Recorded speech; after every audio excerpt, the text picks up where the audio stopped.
Assalamualaikum warahmatullahi wabarakatuh. Saya Hendriani, jabatan Guru Alih Muda, bertugas di SLB ABC Putra Pasundan 1 Kota Banjar, KCD 13 Dinas Pendidikan Provinsi Jawa Barat.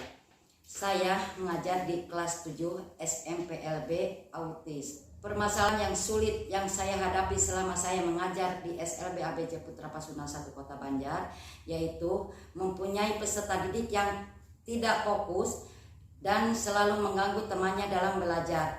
Memang hal tersebut karakter anak autis memang begitu, yaitu tidak fokus dalam belajarnya dan selalu mengganggu kepada teman yang lagi belajar. Dan untuk menyikapinya, saya memakai metode pembelajaran menggunakan HP atau gadget.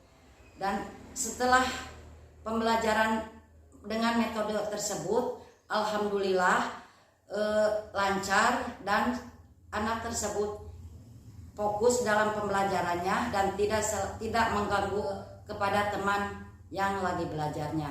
Mungkin itu permasalahan saya selama saya menjadi di SLB ABC Putra Pasundan Banjar. Dan sekian, wabillahi taufiq wal hidayah. Wassalamualaikum warahmatullahi wabarakatuh.